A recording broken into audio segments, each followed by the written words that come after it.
Parliament from Nepal and Vietnam, the head table, Ms. Mika, Honorable S.P. Naika, and all other members of Parliament. Well, I was only told last night that I was going to speak a few words about reflections.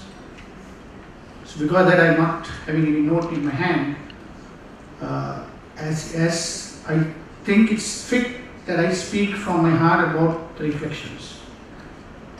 3 months ago, when Honorable S.P. Naika telephoned me and told me that I was going to Kyrgyzstan, Bishkek, to attend the workshop in Kyrgyzstan, I was not very sure whether I should go or not. Because this is my 24th year in Parliament and I have been going all over the world attending various international conferences. And I realized that most conferences were talk shops. And I was not very sure whether this was also going to be another talk shop only. But I'm very happy today that when I reflect from what happened in Kyrgyzstan and what we are seeing on ground here today, AFPPD is not only a talk shop. In Bishkek, we had long deliberations and we decided that we will go and visit youth parliaments or mock parliaments as observers. And here in Colombo, we will be witnessing Sri Lankan Youth Parliament on the 9th as observers, and the Speaker of the Youth Parliament and the Honorable Prime Minister and the Ministers of Youth Parliament are right behind you as observers here today, and will be their observers on the 9th. So thank you AFPPD for implementing one of our proposals. I was the chair of the Colombo process, which is the forum of the sending countries for foreign employment, and I proposed in that meeting in Bishkek, as we have a lot of problems in migration and foreign employment in all our countries, that we build a dialogue with the Colombo process countries and also the Abu Dhabi dialogue countries, which is the forum of receiving countries, in this session here. And thank you once again for the AFPPD.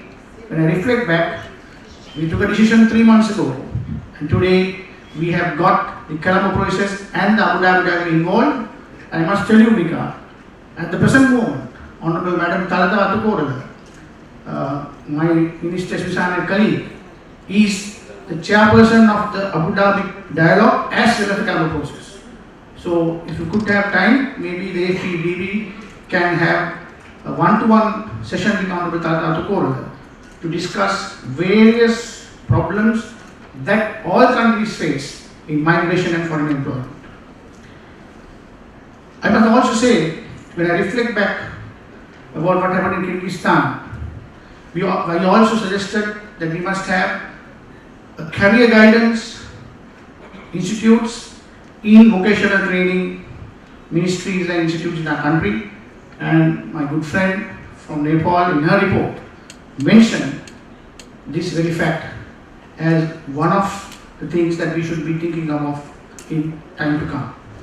And when I reflect back from Kyrgyzstan to Sri Lanka, when I was in Kyrgyzstan 3 months ago, we never had legislation in my country about women participation in local government and provincial and parliamentary process. But it is just 1 month ago, we passed new legislation in Sri Lanka, enabling 25% of women to be members of all local government institutions. And just 2 weeks ago, we passed legislation that women representation will be 25% in the provincial councils as well. And we are in the process of building a new constitution where we are proposing women participation to be 24% in parliament as well. Well, when I reflect back about what happened in AFP conferences, I'll be failing in my duty if I don't reflect and say what happened outside the conference hall as well. My good friend from Kyrgyzstan is here, the chairperson. I must thank him. My reflections also go to the way that we all walked into the mountains in Kyrgyzstan, and had a lot of things to eat, a lot of things to drink, and we had a lot of dancing too. That is also a good reflection in my memory. And I'm sure Honorable SP Sanayaka will take a cue from this. And today in the evening, you will be in a beautiful scene where we'll be by a lake, probably doing exactly what we did in Kyrgyzstan, eat, drink, and a lot of dance. Well, I will not take much time because I know Madam Anshudamal is pressed for time. Let me at last, but at least, let AFPPD be a beacon lighting the path for others to follow. Thank you. Global change in the three main pillars that AFPPD stands for, which is ageing, women's empowerment and our youth, and each and every one of us are here because of that. Today we've had an enabling experience demonstrating the youth of Sri Lanka and the cultural differences which are so special. So it's the right time to use the light of unity that Sri Lanka has lit this morning to introduce the Honourable SP Dissanayake to speak with us. He has quite a number of significant roles, and one of which is the chair of the equivalent in Sri Lanka, which is Sri Lankan Parliamentarians on Population Development. He is also a Minister for Aging, as I understand. Is that correct? I'm going to let him tell his story and inspire us all. So I'm supposed to give you, I think it's only 5 minutes. Are you ready to work with that? Hi everyone.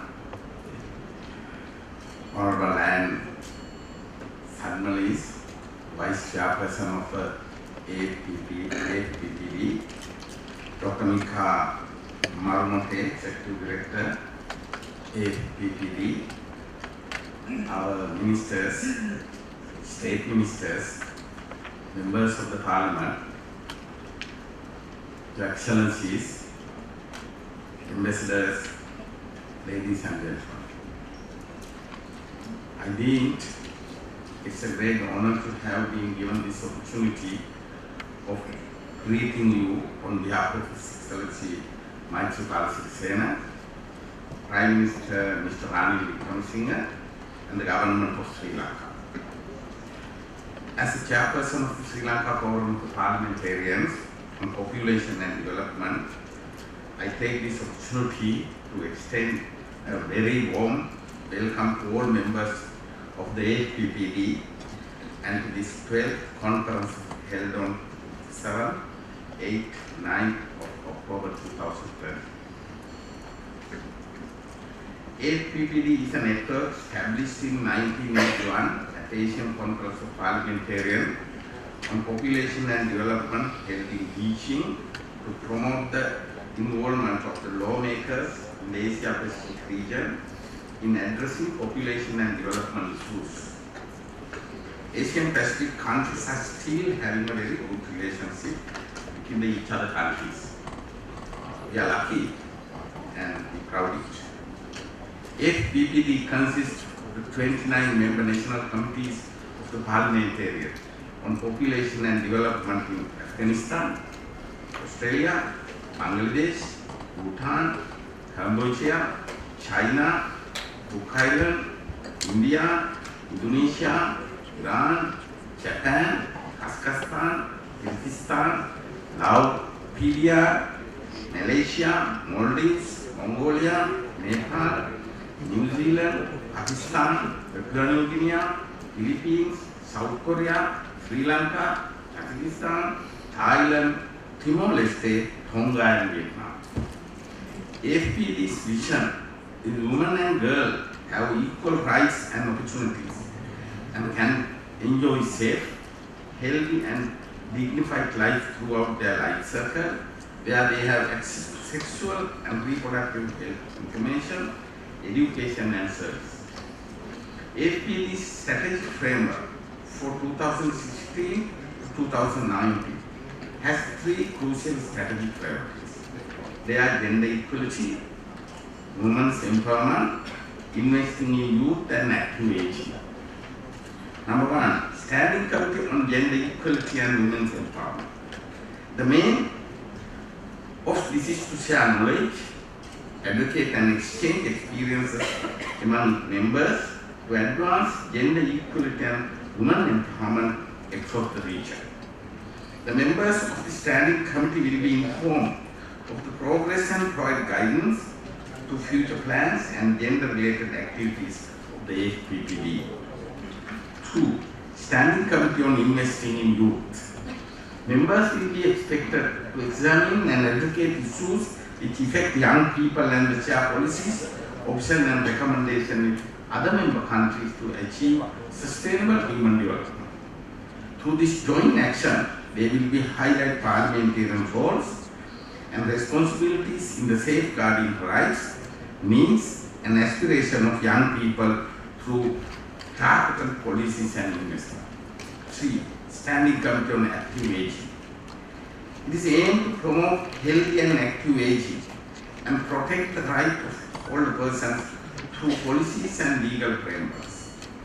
The Standing Committee is expected to provide guidance and lead advocacy effort on issues related to older persons, which include strengthening social protection, enhancing health care for healthy life expectancy, as well as addressing the specific need of older women. I like to mention the bag which we have also preparing one of our old women organization in very rural areas in Sri Lanka. I am pleased to acknowledge that Sri Lanka was one of the 4 founding members of the AFPPD in 1981, and SLPPD's predecessors have been collaborating with AFPPD for more than 20 years, focusing on issues such as youth unemployment, population aging, and raising incidents of abortions, environmental degradation, and water resources.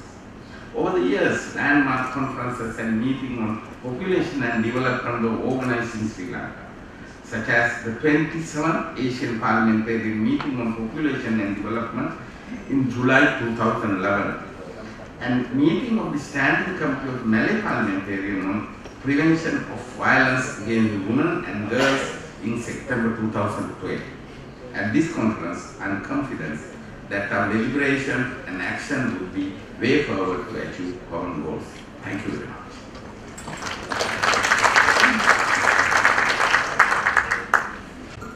Madam Chairman, my distinguished colleague, Honorable Mr. Lanka, and all the distinguished members of the table, distinguished participants, ladies and gentlemen. I'm very happy to be here this morning, particularly because for a long time I have been associated with the UNFPA and its population activities. In the 1970s, the United Nations established a special program for family planning because it realized that unless we look into questions of demography, look into questions of social justice and equity, particularly for women, youth and children, then our whole efforts at development will not really take off.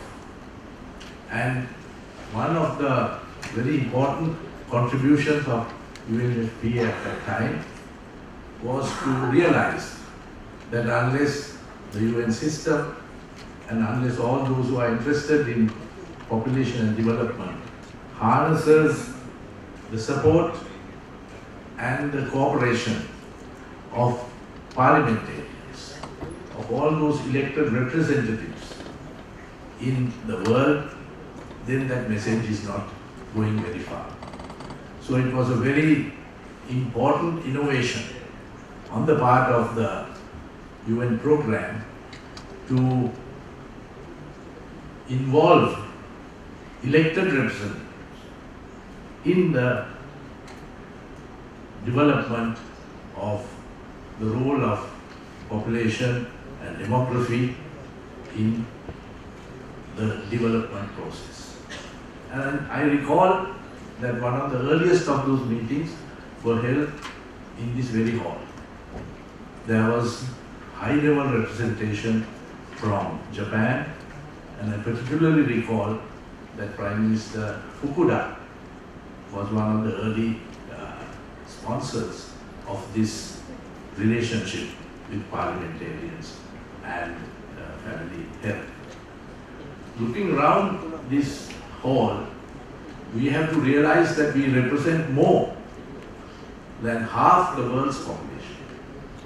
Actually, I would say even 2/3 of the world's population.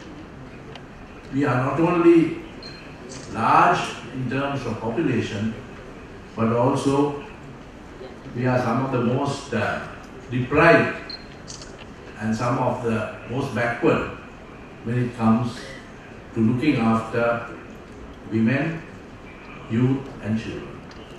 Today this is a subject which is of the highest importance. All heads of state have addressed this issue, some positively, some negatively. All religious dignitaries have intervened in this issue. Again, some positively and some negatively. So it is very important that at this stage, that representatives of the people who are closest to these issues, particularly at village and town level, makes up their mind and adds their voice on the side of the poor and the deprived. And that is why I think this conference is of the greatest importance. We are having this conference in Colombo in Sri Lanka, which I think has a very good place. However, my good friend Lakshman will bear me out on that. When it comes to demographic studies regarding population growth, problems that arise from population growth, and also how to harness social welfare for economic development. You know that demography is today a very crucial element of planning for growth. Today we are seeing the results of some of the policy decisions that were taken in the 70s. Some countries went for one child policies, some for 2 children policies, including Sri Lanka. And today we are seeing those cohorts of the 70s now emerging into first the education system and then into the workforce and finally into retirement. So this is a matter that all parliamentarians, all people who are interested in welfare should give the highest priority. Today it is a controversial item, but I think our voice has to be heard. I like to end up by referring to the earlier Millennium Development Goals and now the Special Development Goals that have been identified by the UN system. Sri Lanka scored very high on the old Millennium Development Index when it came to gender equality, high life expectancy, low maternal deaths, rural health schemes, literacy. Many of those 15 items that were identified by the UN were accomplished or had been achieved in Sri Lanka. And many of developing countries can look to the Sri Lankan example because we now deal with a very fundamental issue which is highlighted in the development process. It is found in the writings of Nobel Prize winner Amartya Sen. That is the role of social justice and social equity in development. Unless a country is committed to social justice for all, social equity for all, democracy for all, it is now found that that itself will be an impediment to growth. You can have growth without democracy, but that growth will not last. It is very important that the representations of the people through you finds its way into the life and population and development policies of that country. Otherwise it will not last. So in the heart of that struggle for social justice is the emphasis we place on women, on youth and on children. Today we have to say, and that is the sense of this assembly today, that the way we treat our women is a scandal. They are not educated properly. They have unequal access to health. Infant mortality is still a problem. They have differential access to education and jobs. So this is a theme of social justice and democracy that I would urge that you take up at this meeting. In Sri Lanka we have taken many meaningful steps. In fact, today if you look at our university system, if you look at our public service, the majority are women. So that is a culmination of a long process of commitment to social equality and social justice that can only come through a system of parliamentary or other form of democracy. So you are having this meeting in Sri Lanka, which is committed to those goals, the SDGs, and also a country which I would like to end by saying has emerged from a debilitating war, but now during the last 7 or 8 years is one of the most peaceful places on earth, where we have peace in the country and attempt at ethnic reconciliation. And Sri Lanka today is one of the safest places on earth at a time when the world is very unsure about security, how you can get about. I like on behalf of the government and people of Sri Lanka to invite you to travel freely in Sri Lanka at any time, day or night, because this is one of the most safest spots in the world today. Thank you very much.